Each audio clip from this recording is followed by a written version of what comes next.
What's good, folks? It's your boy Isaac, aka Polo, aka Young Polo, back with another edition of Polo Talk Sports, where you know your boy finna talk about sports, all things sports. I am an expert in all that, man. More quarterback content, more football content for you.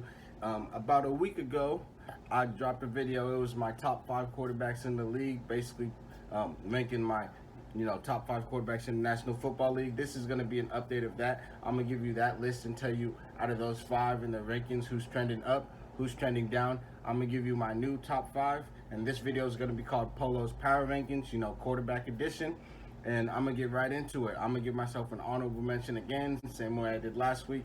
And let's get right into it. So last week I had Rodgers number one, Mahomes number two, Brady number three, Lamar Jackson number four, and I had Russell Wilson at number five. Now Rodgers at number one is trending down. Mahomes at number four is trending up. Brady at number three, trending down. Lamar at number four, he's going up.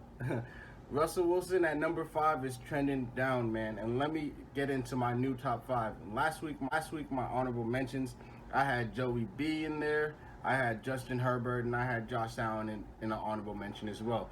This week's top five was taken before last Sunday, or this past Sunday of games.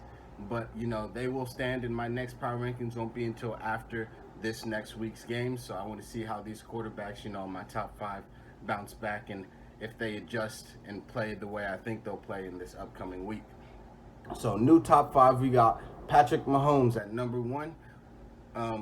Reason being, it's Pat money. Even though they lost to the Colts, they had that crazy dub versus the Cardinals, and another crazy dub in week two. He was putting up good numbers. Even this last week, his numbers weren't terrible. They just didn't end up taking that shot before the halftime. I think that was detrimental towards the outcome of the game. That's what him and the coach was arguing about. I think McCole Hardman is a speedster, and also Valdez Scantling that they took from the Packers in the offseason. He's also a speedster, so they can definitely get down there in time to take that shot before the half.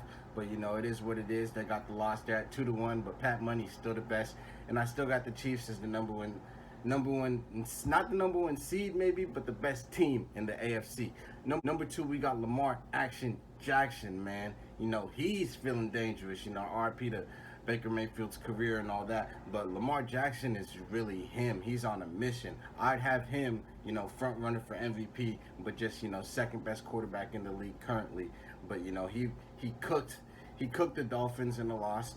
He cooked the Patriots this past week, put up 37 on them, and obviously everyone cooked the Jets, but not the way Lamar Action Jackson cooked the Jets in week one. A defensive team, that defense is definitely the strength of that team. Number three, we got Josh Allen. Obviously, they just had a tough loss to the Dolphins, but he still put up stupid numbers. If you peep the stat sheet, they just weren't able to outscore them at the end of the day. And, he wasn't able to make the plays to win the game. And Josh Allen, he's still in that MVP discussion, but he's definitely, taking a little bit of a backseat. But we'll see how he backs it up this next week. And, his coming into the season, the Bills were, favorites and all that. And to this point, they haven't done too much to lose that hype. So I'm going to still give Josh Allen, credit for where it's due. He's still putting up stupid numbers. At number four, we got Tom Brady. We got the GOAT, man. I know he's not putting up crazy numbers, and he's kind of a glorified game manager at this point, but that Bucs defense is going to do its job every week. And, if that's all it takes to win games, and he could still win games and be one of the best teams in the NFC, that's good quarterback play. At the end of the day, name of the game is winning games, man. And number five, I got discount double check. The cheese head himself. I got Aaron Rodgers, man.